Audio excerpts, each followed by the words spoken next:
வணக்கம். நல்ல எண்ணங்களும் நல்ல சிந்தனைகளும் நல்ல சொற்களும் நல்ல செயல்களும் இவை அனைத்தும் நம்மிடம் இருப்பின் இறைவன் நம்மிடமே இருப்பார். சோபநாதினி சேனலுக்கு உங்களை அன்புடன் வரவேற்கிறேன். இன்னைக்கு நம்ம பார்க்க போகிற பதிவு என்ன அப்படின்னா 14/1/2024 ஞாயிற்றுக்கிழமையோடு சேர்ந்து வரக்கூடிய போகி பண்டிகை அன்று நான் சொல்லக்கூடிய இந்த 3 பொருட்களை நீங்கள் எரித்தீங்க அப்படின்னா பணவரவு அதிகரிக்குங்க. பணவரவு அதிகரிக்கிறதுக்கு சில பொருட்களை எரிக்கணும்.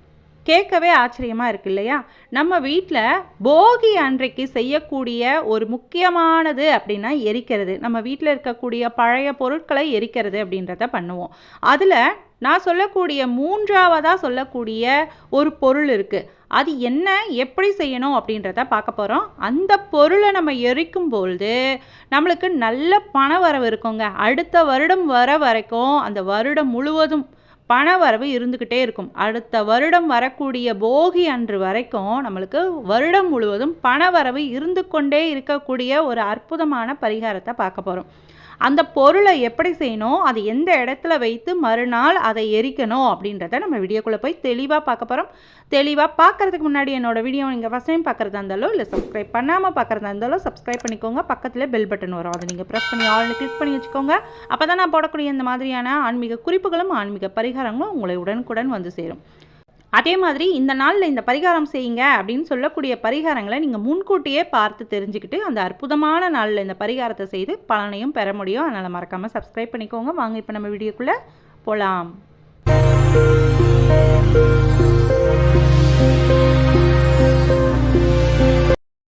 பொங்கலுக்கு முந்தைய நாளான போகி பண்டிகையில் இருந்து தான் இந்த திருநாள் தொடங்குதுங்க. போகி பண்டிகையை எதற்காக கொண்டாடுறோம் அப்படின்னா பழையன கழிதலும் புதியன புகுதலும் அப்படின்னு சொல்லுவாங்க. அதாவது வீட்டில் உள்ள பழைய பொருட்களை தீயினால் எரித்து இனி வரும் நாட்களில் நல்லபடியாக கொண்டு செல்ல வேண்டும் அப்படின்னு குறிப்பிடுவாங்க. ஆனால் உண்மையில் போகி பண்டிகை அப்படின்றது நமது மனதில் உள்ள கெட்ட எண்ணங்களையும் அழுக்குகளையும் தீய குணங்கள் போன்றவற்றையும் முற்றிலுமாக நீக்கி புதிய நல்லெண்ணங்களை கொண்டு வர வேண்டும் அப்படின்றதை உணர்த்துவதற்காக கொண்டாடப்படக்கூடிய ஒரு பண்டிகை. இதை உணர்த்தக்கூடிய வகையில் தான் நம்ம வீட்டில் இருக்கக்கூடிய பழைய பொருட்களை எரித்து வரோம். தீய எண்ணங்களை எரிப்பதற்கு இது சமமாக கருதப்படுதுங்க.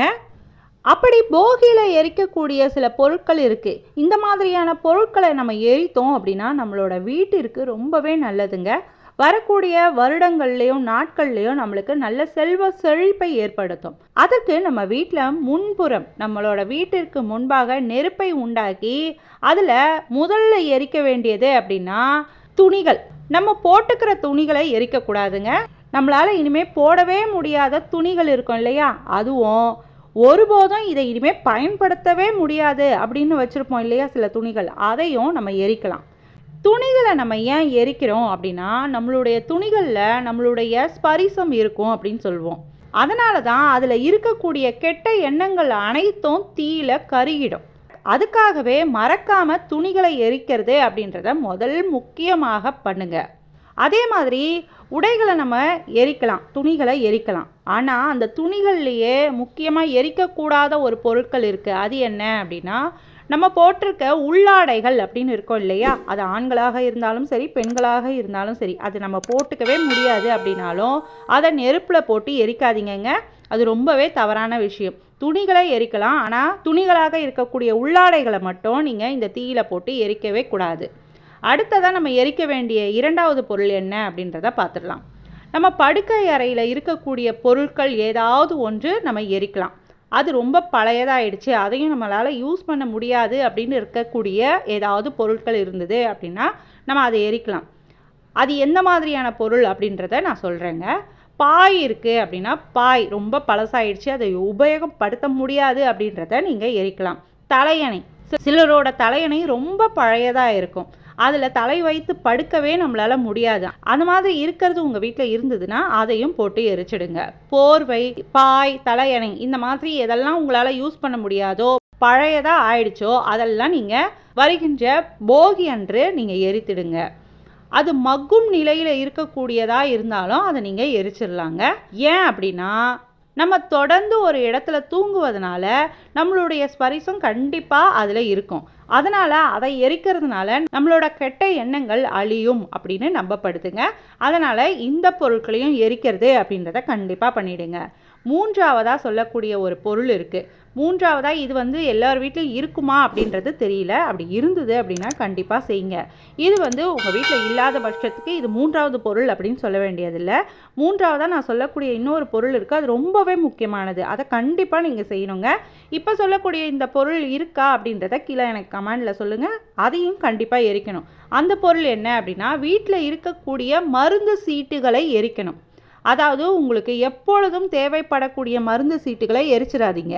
மருந்து சீட்டை எரிக்க சொல்லிட்டாங்க அப்படின்னு நீங்கள் வீட்டில் வாங்கி வச்சுருக்க நாளைக்கு போடக்கூடிய இல்லை அடுத்தடுத்து நம்ம வாங்கக்கூடிய மாத்திரை சீட்டுகளை இருந்தது அப்படின்னா அந்த மாத்திரை சீட்டுகள் மருந்து சீட்டுகளை எரிச்சிடாதீங்க. எப்பயோ ஒரு 2-3 வருடத்துக்கு முன்பாக இந்த சீட்டு யூஸ் பண்ணது இப்போ அது யூஸே பண்ண முடியாது அப்படின்னு இருக்கக்கூடிய மருந்து சீட்டுகளை எடுத்து நீங்கள் எரிக்கிறது அப்படின்ற பண்ணிடுங்க. இதன் மூலம் உங்கள் வீட்டில் இனி நோய் நொடி இல்லாத ஒரு வாழ்க்கை இருக்கும் அப்படின்னு நம்பப்படுது. அதனால் கண்டிப்பாக உங்கள் வீட்டில் இருக்கக்கூடிய பழைய மருந்து சீட்டுகள் இருந்தது அப்படின்னா அதை போட்டு எரிச்சிடுங்க. யூஸ் பண்ணக்கூடியது நாளைக்கு உபயோகப்படுத்தக்கூடியது அப்படின்றத எரிக்காதீங்க. திரும்ப திரும்ப சொல்கிறேன். அடுத்ததாக நீங்கள் பயன்படுத்தக்கூடிய தங்கம் ஏதாவது இருக்குது அப்படின்னா, தங்கம் அப்படின்னு சொன்னோன்னே நீங்கள் எல்லாரும் தங்கத்தை போட்டு எரிக்கணுமா அப்படின்னு நினைக்காதீங்க. தங்கம் இருக்குது அப்படின்னா அதை எரிக்காதீங்க. அதை அவசர தேவைக்கு நீங்கள் அடமானம் வச்சுருப்பீங்க இல்லையா, அந்த அடமானம் வச்சு அதுக்கப்புறம் திருப்பி வாங்கி வச்சுருப்பீங்க. அதாவது அடமானத்தில் இருந்து அதை மீட்டு எடுத்திருப்பீங்க. அந்த மீட்டு எடுத்திருந்தாலும் அந்த சீட்டு இருக்கும் இல்லையா, நகையை அடமானம் வைத்திருந்த சீட்டு இருக்கும், அது வந்து உங்களுக்கு பழையது தான். அது இனிமேல் யூஸ் ஆகாது. அந்த சீட்டை நீங்கள் இந்த மாதிரி எரிக்கிறது அப்படின்றத பண்ணலாங்க. நான் திரும்ப சொல்கிறேன், நகையை வைத்து அதை திரும்ப மீட்டு இருப்பீங்க. மீட்டுனாலும் அந்த சீட்டு உங்ககிட்ட இருக்கும் இல்லையா, அந்த சீட்டை வைத்து நீங்கள் இதை எரிக்கலாம். நீங்கள் நகையை வைத்து விட்டு அந்த நகை சீட்டு இன்னும் நகையவே மீட்டு இருக்க மாட்டீங்க, ஆனால் அந்த சீட்டை போட்டு எரிச்சிடாதீங்க. அது ரொம்ப கஷ்டமாக போயிடும். பழைய சீட்டு ஏதாவது இருந்தது, இந்த மாதிரி நகையை வைத்த அடமான சீட்டு இருந்தது அப்படின்னா அதை திருப்பி நகையை மூட்டின சீட்டு அதை எரிக்கிறது அப்படின்றது போகி அன்று செய்வது ரொம்பவே நல்லது. இந்த மாதிரி நீங்கள் எரித்தீங்க அப்படின்னா திருப்பி உங்கள் வீட்டு நகைகள் அடமானத்திற்கு போகாது அப்படின்னு நம்பப்படுத்துங்க. இதையும் நீங்கள் செய்துடுங்க. இப்போ மூன்றாவதாக நான் ரொம்ப முக்கியமான ஒரு பொருள் இருக்குது, அதை கண்டிப்பாக எரிக்கணும்னு சொல்லியிருந்தேன் இல்லையா, பண வரவை அதிகரிக்கக்கூடிய ஒரு பொருள். அது என்ன அப்படின்னா, இதை நீங்கள் முதல் நாள் இரவே செய்திடணும். அதாவது வருகின்ற சனிக்கிழமையே நீங்கள் இதை செய்திடணும். முதல் நாள் இரவு ஒரு காட்டன் துணியை எடுத்துக்கோங்க. அது சிவப்பு நிறமாக இருக்கலாம், அப்படி இல்லைன்னா வெள்ளை நிறமாக இருக்கலாம். அந்த துணியில் ஒரு கைப்பிடி அளவு உப்பு வச்சுக்கோங்க. ஒரு கைப்பிடி கூட வேண்டாங்க, ஏன்னா உங்கள் வீட்டில் இருக்க எல்லாருக்கும் இந்த மூட்டையை நம்ம செய்ய போகிறோம். நீங்கள் சும்மா 1 ஸ்பூன் இல்லைன்னா அரை ஸ்பூன் கல்லுப்பு எடுத்துக்கோங்க. அது கூட 1 ஸ்பூன் மிளகு சேர்க்க போகிறீங்க. இதை அப்படியே ஒரு முடிச்சா கட்டிக்கோங்க. முடிச்சா கட்டி நீங்கள் தூங்குறதுக்கு முன்னாடி தலைக்கு அடியில் வச்சு படுத்து தூங்குங்க. தலையணைக்கு அடியில், தலைக்கு அடியில் வச்சு இதை தூங்கணும். இது உங்கள் வீட்டில் நீங்கள் 4 பேர் இருக்கீங்க அப்படின்னா இந்த முடிச்ச 4 பேருக்கு ஒவ்வொன்றா போட்டுக்கோங்க. அதாவது 4 பேரும் தூங்கும்பொழுது இதை தலைக்கு அடியில் வைத்து தூங்கணும். 4 பேருக்கும் ஒவ்வொரு மூட்டையாக கட்டி நீங்கள் முதல் நாள் இரவே தூங்க செல்வது அப்படின்றத பண்ணிவிடுங்க. மறுநாள் காலையில் 5 மணிக்கு எழுந்து நெருப்பை பற்ற வைத்து அதில் இந்த மூட்டையை போட்டு எரிக்கிறது அப்படின்றத கண்டிப்பாக செய்யுங்க. இப்படி செய்கிறதுனால அனைவரின் மனம் நிரம்பி மகிழ்ச்சி பொங்குங்க. வீட்டில் பணவரவு அதிகரிக்கும். இதை கட்டாயம் செய்யுங்க. கல்லுப்பை வைத்து செய்யக்கூடிய பரிகாரங்களுக்கு நம்மளுக்கு கட்டாயம் பலன் இருக்குது. அது கூட மிளகையும் சேர்த்து நம்ம செய்யும்பொழுது நம்மளுக்கு இருந்த கஷ்டங்கள் யாவும் அந்த தலைக்கு அடியில் வைத்திருந்த மூட்டையோடு தீர்ந்துடுங்க. இதை போட்டு மறுநாள் நம்ம எரிக்கும் பொழுது அடுத்து வரக்கூடிய வருடங்கள் முழுவதும் நம்மளுக்கு பண கஷ்டம் அப்படின்றதே இருக்காது. பண கஷ்டத்தை போக்கக்கூடிய இந்த கல்லுப்பு பரிகாரத்தை அன்றைய தினம் கட்டாயம் செய்து எரிச்சிடுங்க.